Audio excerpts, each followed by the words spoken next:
বাৰিষা অহাৰ লগে লগে ভয়ত কম্পমান হৈ থকা এখন গাঁও আৰু মই উপস্থিত আছোঁ নিজ কাউৰবাহা ভকতপাৰা চুবুৰীত আৰু মোৰ লগত ইয়াতে লোক উপস্থিত আছে। মই সহযোগীক দেখুৱাবলৈ অনুৰোধ জনাম। এইখন হৈছে পুঠিমাৰী নৈ আৰু এই নৈখনতে বহুতো লোকৰ গৃহ যা যোৱা বুলি গম পোৱা গৈছে।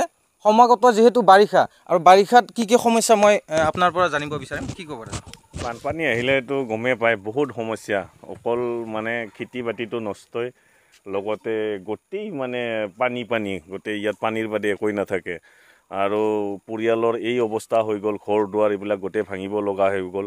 ইয়াত নাই বোলে 41 ঘৰ নে কি গোটেই গৃহিণী পৰিয়াল আছিলে, ইয়াৰ নাই 14 ঘৰ নে কি ক'ৰবাত যাব লগা হৈ গ'ল।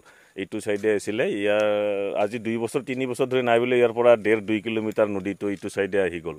এইকাৰণে বহুত অসুবিধা হৈছে মানুহৰ, গোটেই ঘৰ দুৱাৰখিনি ভাঙি লৈ গৈছে আৰু জীৱখিনি দিয়া নাই, এইটোৰ কাৰণে আহি থাকে নদীটো। আৰু বহুত আমি বাৰ ক'লোঁ ডিপাৰ্টমেণ্টৰ মানুহ আহিলে যে জীৱখিনি আমাক কিবাকৈ হ'লেও আমাক কৰি দিয়ক।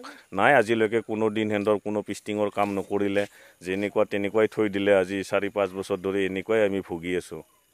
বানপানীৰ সময়ত আপোনালোকে ক'ত থাকিবলগীয়া হয়? আমাৰ এটা মাথাউৰি আছে, এই মাথাউৰিটো নহ'লেতো আমি মানুহ গোটেই মৰিবই লগা হ'ল হয়। এই মাথাউৰিটোৰ কাৰণে আমি কিছু সকাহ পাওঁ, এই মাথাউৰিটোতে আমি আশ্ৰয় শিবিৰ বুলি আমি থাকোঁ। আৰু তাত বানপানীৰ সময়ত যাতায়াত কেনেদৰে? যাতায়াত এনেকুৱাই ভেল সাজি ল'ব লাগে। ইয়াততো ৰাস্তা বুলিব একোৱেই নাই, গোটেই পানী দিয়ে গোটেই সেই হৈ যায়। চৰকাৰক কিবা অনুৰোধ জনাব? চৰকাৰক বহুতবাৰ অনুৰোধ কৰিলোঁ, আজিলৈকেও অনুৰোধ কৰিম আজিলৈ মুখ্যমন্ত্ৰী ডাঙৰীয়াক, যিহেতু বহু জেগাত বহুত কাম কৰিছে। আমাৰ এইখিনিও যাতে পিষ্টিংখিনি কৰি দি আমাৰ পৰিয়ালক গোটেই গাঁওখনক যাতে আমাক অলপ শান্তিত থাকিব দিয়ে, এইখিনি মোৰ ফালৰ পৰা মুখ্যমন্ত্ৰী ডাঙৰীয়াক আৰু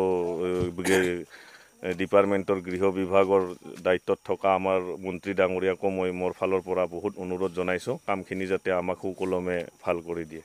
সমস্যা যিহেতু বহুত, সমাধান কিমানখিনি হৈছে বুলি ভাবে? সমাধান অকণমান কৰিছে, নকৰা নহয়। 700 মিটাৰমান কাম কৰিছে নেকি, বাকী পিছফালে একো কাম নকৰিলে। আজি 4 বছৰমান আগতে 700 মিটাৰ কাম কৰা এই সন্মুখত। মোৰ লগত আৰু লোক আছে, মই আপোনাৰ ওচৰলৈ যাম। অকণমান আহিব।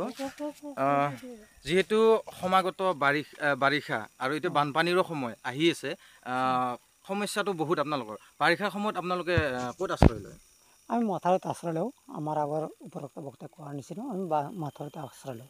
চৰকাৰক কি আহ্বান জনাব? চৰকাৰক আৰু আহ্বান আৰু কি জনাম, বহুত আগতেও জনালোঁ, আমাৰ উপৰোক্ত বক্তাই কোৱাৰ নিচিনা তেনেকৈ জনায়ে আছোঁ, কিন্তু কোনো আজিলৈকে সুফল আমি পোৱা নাই। আপোনালোকৰ গাঁওখনৰ নাম? নিজ কাউৰবাহা ভকতপাৰা চুবুৰী। দেখা গৈছে যে ইয়াতে একো মাথাউৰিৰ ব্যৱস্থা নাই বা জিও বেগৰ একো ব্যৱস্থা দেখা নাই, কি ক'ব এই ক্ষেত্ৰত? এই ক্ষেত্ৰত কৰিলেতো চৰকাৰ, আমি একদম চৰকাৰক মানে বহুত ধন্যবাদ জনাম। আৰু ইয়াতে এই নৈখনত আগতে ইয়াতে কিমান লোক আছিল? ইয়াতে কিমান লোকৰ ঘৰ আছিল? ইয়াতে আপোনাৰ 41 মানে 41জন পৰিয়াল আছিল। এতিয়া বৰ্তমান আমি 27 ঘৰমানহে আছোঁ, বাকীখিনি উচন হৈ গ'ল, নদীৰ বুকুত যা গ'ল। আৰু কিমান ঘৰ লোক ইয়াৰ পৰা যাবলগীয়া হৈছে? আৰু যাবলগীয়া আছে। এতিয়া আমিও কোনো নিৰাপত্তাত থাকিব পৰা নাই, আমিও যাব লাগিব।